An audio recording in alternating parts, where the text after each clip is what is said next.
Well, it's wonderful to actually see it completed and looking at it as it does today, because it's been a long, hard slog in the past 6 years. Of course, as you know, we've had the pandemic in between, which held things up.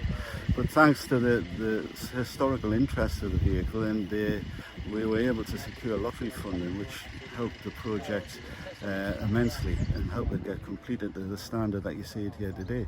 Why this bus, and what's its historical significance? Well, the North East Bus Preservation Trust gets offered vehicles all the time, and when we offered this one, we knew it was a Newcastle bus, so it was quite acceptable. But what we didn't realise at the time was how historically significant it was, and that it was the bus that actually carried Muhammad Ali at the time in the Jubilee year, 1977. And also before that, it had also carried the Newcastle United team in 1974, and also Brendan Foster when he came back from the Montreal Olympics in 1976. So the historical significance of the vehicle has enabled us to get the funding needed to be able to restore it to the condition you see it here today. A real labour of love to see it there in as good as new. Oh yes, definitely. You know, I mean, quite often things fall by the wayside and they don't get finished. So to actually see this vehicle finished to the standard you see it here today is very rewarding, and it is a labour of love, you know, because we're all bus people, and we're you know, and public transport people, and we all sort of have it in our veins, you know, and it's sort of what we do as a hobby and for the love of it, really. These were all the type of vehicles we have worked on at some stage during our professional lives. Well, a real accomplishment, actually. I didn't think the time and it's taken us to sort of collate bits and pieces.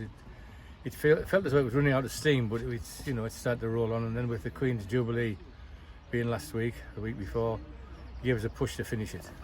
You got it ready for the Jubilee, especially. Yeah, we did, yes, absolutely. And what about the history of this bus? What's the story? Well, it's the bus in 1977. Apart from being the Queen's Jubilee colours, it hosted Muhammad Ali's visit to South Shields. He actually stood in the front of the bus as it took him through the streets of Shields, and everybody and the grandmother came out to see him. And when did the bus leave the UK? In the 90s.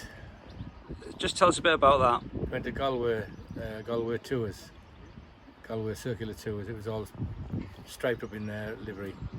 When it became sort of unreliable and ready for the scrapyard, the guy who owned Galway Tours actually donated it to our group, and he actually paid for the ferry and the transportation of it across.